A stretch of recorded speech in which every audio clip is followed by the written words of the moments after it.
Okay, and we're here with Nick from the Australian Lesbian and Gay Archives. Can you tell us a little bit about what you guys are, what you guys do? Sure. So we're a community-based volunteer organisation where we're set up in 1978.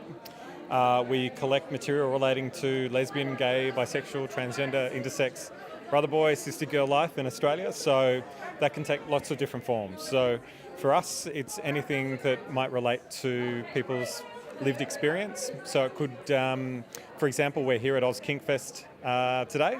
And so some of the material that we've got in the collection relates to BDSM, leather and kink. Whereas there's also material relating to things like protest, current issues like marriage equality is a big focus of what we're currently collecting. But, we've got material dating back to the 1850s, government reports talking about convicts on Norfolk Island living in same-sex relationships. So the kind of breadth of material that we've got is quite vast. Wow, that's actually quite amazing. I had never considered something going back to convict times and same-sex marriage or same-sex relationships all the way back there. Yeah. I mean, look, a lot of the stuff that we've got, when you talk now about identity categories like lesbian or gay, we've got a fairly clear notion of how that's identified and perceived. But the word lesbian and gay weren't in common usage back in the 19th century. So you get other terms like invert or, someone being, immoral act or, the abominable crime of buggery or, some of these other frames of reference. And many of them were quite medicalised. I guess as you shift into the 19th century, you start getting more common usage of, in Australia, one of the more common usage words was camp. So the way that we refer to camp now as being kind of affected or kind of, that referential kind of humorous framing of it. In Australia, it was used as more so as an identity category, as I guess as a form of community. So you were camp or you were square, and square meant straight. If you go back into the 19th century, the more common word, which has kind of come still into contemporary parlance, is poofter. So the first reference to poofter in the world was in Australia in the early 1880s, and it was spelt P-O-U-F-T-A-H.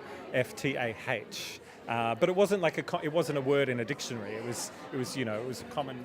So if we go back to something like that, it's actually quite interesting because was it a derogatory thing back then? Is it something that became derogatory, or if we go right back to the origins of it, how does that?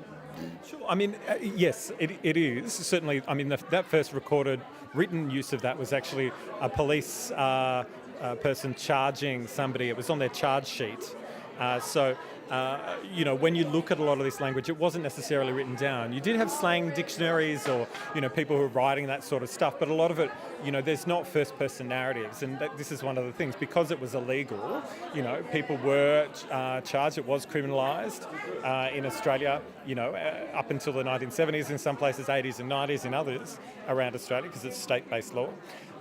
You don't have a lot of first-person narratives. It gets self-censored often, or deliberately censored. So governments wouldn't often even allow medical books that touched on homosexuality to be in libraries. You had to get special permissions to import them from overseas, and you don't get a lot of material published in Australia. The first novel written by an Australian author with a gay theme was written in 1966, but it had to be published in Britain, not in Australia.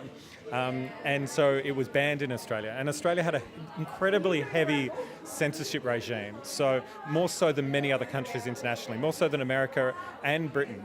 So we wouldn't let publications in. You couldn't really access them. You could try to kind of sneak them in or get underneath the censor's eyes, but it was really, really hard. So I think a lot of this kind of sense of what was going on internationally, that people talk about different kind of activities, it wasn't really the same in Australia to the same extent, because we had that censorship, or for example within the bar life, we didn't have the same pubs and venues, because in Victoria we had 6 o'clock closing, and in New South Wales we had 10 o'clock closing.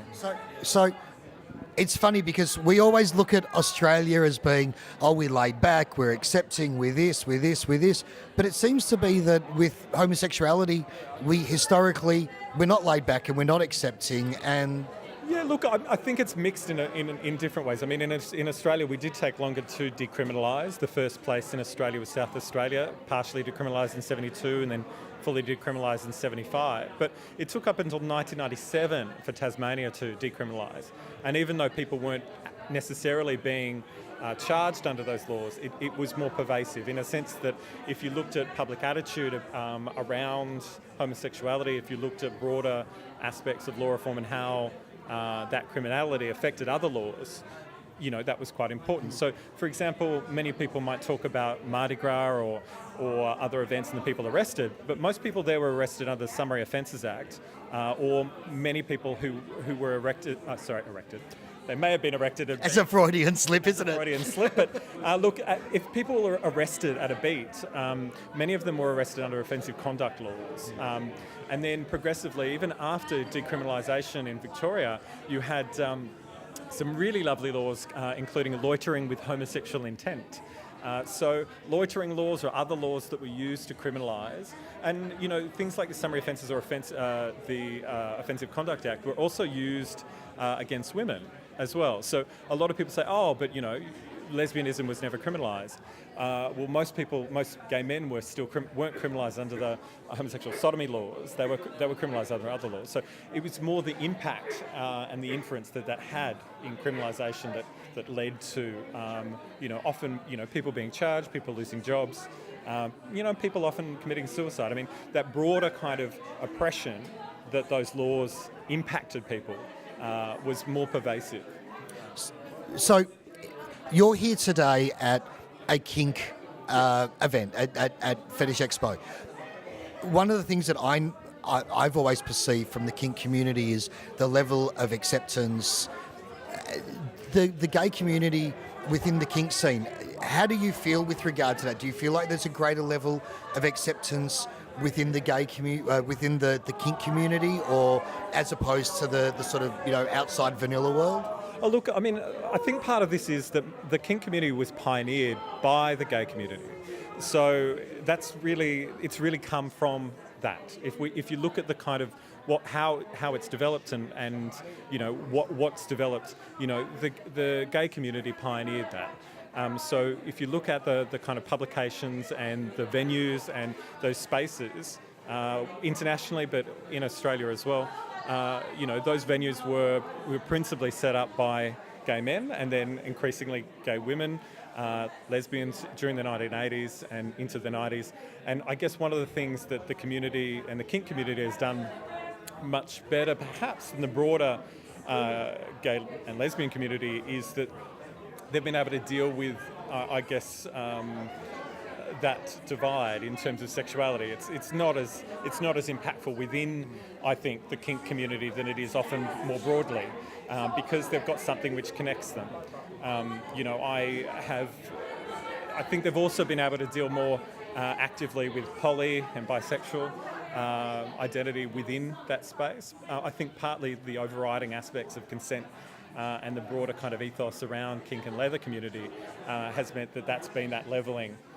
Whereas there's not often that same commonality within the broader community. So there, I think there's twos and fro's within that, and I think that most of those spaces have been spaces that have been open to both heterosexual and broader. Yep. Well, cool. Thank you very, very much for your time. I really do appreciate it. I hope that it all goes great for you. Are you going to get to any of the parties that we've got coming up over? Oh, look, I certainly hope so. I mean, I've got to lug some a few heavy magazines back to the archives that have been able to pass on. But definitely hoping to. Beautiful. Thank you very, very much for your time. Appreciate it. Cheers.